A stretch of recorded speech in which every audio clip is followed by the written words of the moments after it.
Hello everyone and welcome to a new video. Today I'm going to talk about A Drop of Venom by Sajni Patel. This one was released on the 16th of January, so a few days ago now, and it is the newest Rick Riordan presents. This one is a YA and like not a middle grade as a lot of the Rick Riordan presents.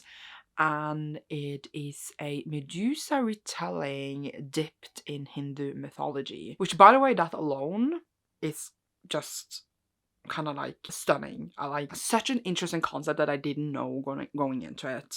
And it's basically an inspiration is that the author obviously has been known to the Greek mythologies, obviously, etc., and has always thought that Medusa's story was unfair, and she wanted to tell a different story of Medusa. We follow Manisha, who is a Naga, and she needs to go and pretend to be human and live with the humans after their family loses the war. She's the youngest of the royal family. I think she's like the youngest princess of like 8 or something.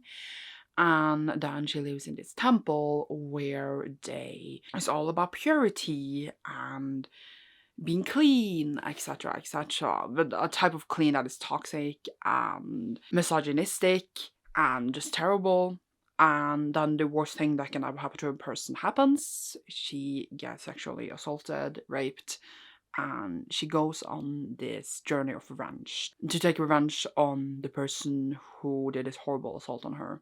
So obviously trigger warnings for rape and sexual assault it is, and discussions of rape, misogyny, and misogyny in general, and just terrible toxic environments in that regard. We also follow, sorry I have forgotten his name, Proteus, which I'm probably not pronouncing correctly, whose family was killed by the king, and the king is the one who rules this land, and also the one who like was at war with Manisha's family. And he's terrible, and he has forced Proteus to work for him. He's a slayer, which means he's a monster slayer, and he has like forced him to like go around and slay monsters for the last couple of years. And it's basically like, you should be grateful to me because I saved you, etc.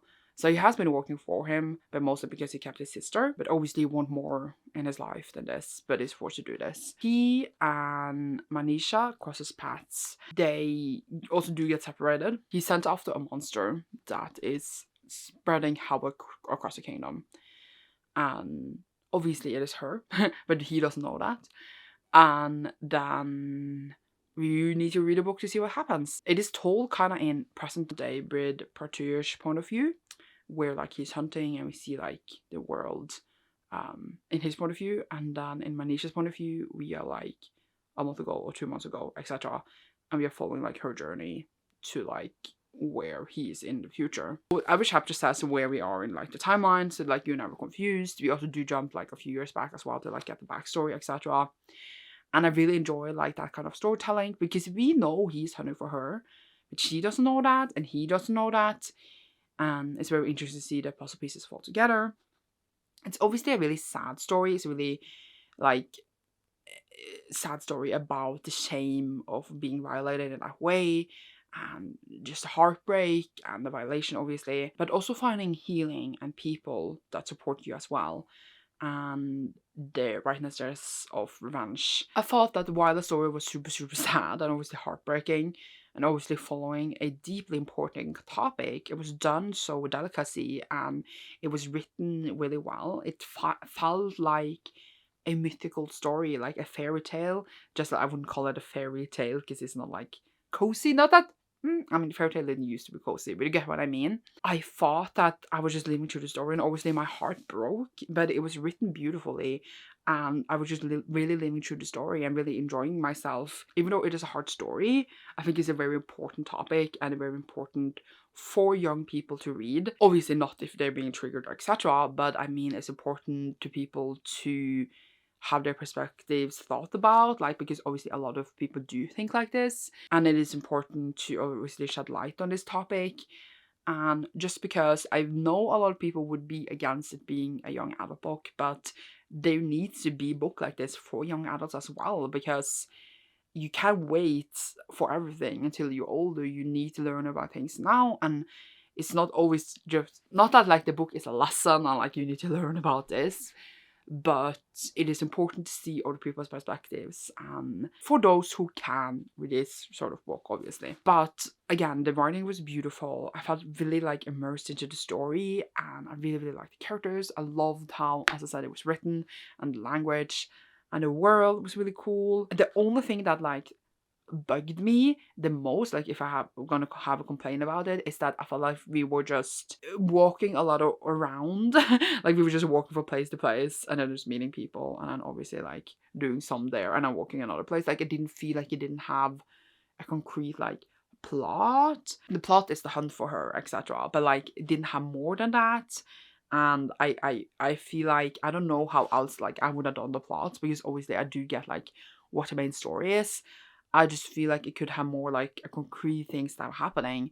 But since the story is so easy to read and very approachable, like in the language, etc., I didn't feel like, even though not, I feel like there was a concrete plot driving the story forward, it was still a good book. Obviously, the plot is her wanting to get revenge, but it wasn't like a concrete things happening. I don't know how to explain it because obviously that was the plot, but I just meant that we just walked a lot from place to place and talked to different people, kind of, and obviously some revenge stuff as well.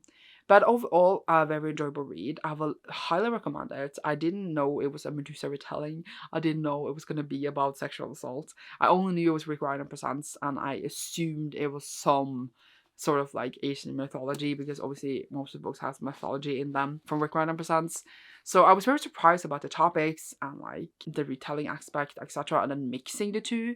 And I thought it was really well done. I really, really enjoyed it. But I personally obviously cannot speak for the sexual assault aspects of the story, so that will be for someone else to talk about, and everyone has different experiences and different stuff they have lived through and experienced. So I wouldn't be able to say if that was a good way to live through it. Not that there's any good way to live through it, but a accurate representation of the experience is what I'm trying to say. I would know, but like the way, at least the topics around it and how people talk to her after the fact, etc., felt very real for what a lot of people go through, at least.